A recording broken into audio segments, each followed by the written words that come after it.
Hi everyone, I am Ayushi Jain, proprietor Ayushi J and Associates, practicing company secretaries.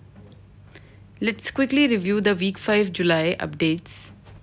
Let's start with the notifications. The first is Reserve Bank of India.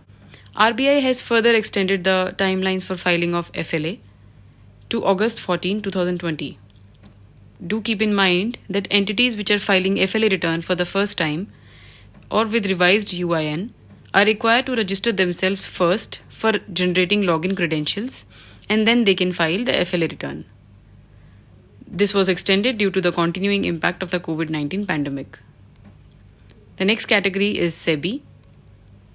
Sebi has provided the extension for relaxations relating to procedural matters of takeovers and buy-back.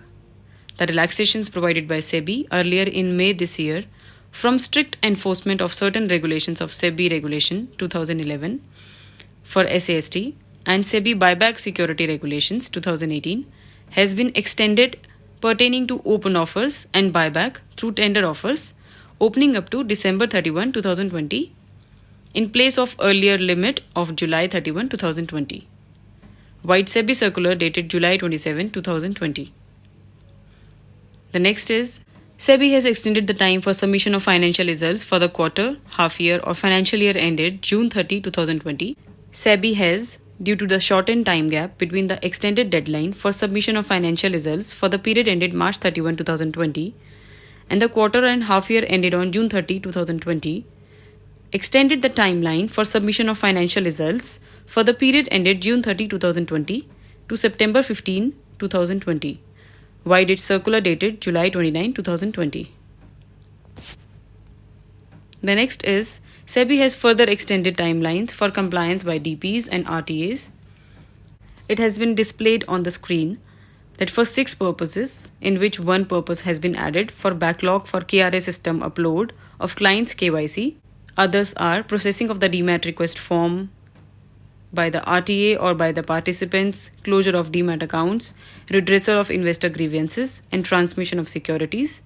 The period from 23 March 2020 till 30th September 2020 would be excluded for the time period, and a 15-day time period also will be provided after September 30, 2020 to clear the backlog for all these 6 points. The 7th point was system audit on annual basis. This has been extended till 30th September for the half year ended on 31st March 2020.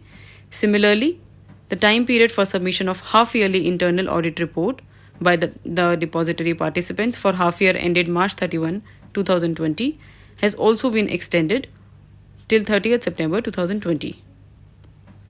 The next update related to Sebi is Sebi has extended the timeline for allowing authentication certification of any filing submission made to stock exchanges under the LODR regulations using digital signature certifications till December 31, 2020, which was earlier June 30, 2020, to curb out the operational challenges in carrying out certification and authentication of documents in physical form during the COVID-19 pandemic. Wide its circular dated July 31, 2020. The last update for Sebi in the last week was the clarification provided on applicability of compulsory dematerialization of securities for certain transactions. It has been clarified by Sebi that the securities in physical form are allowed to tender shares in open offers, buyback through tender offer route, and exit offers in case of voluntary or compulsory delisting. However, such tendering has to be in compliance of respective regulations. The next is Ministry of Finance.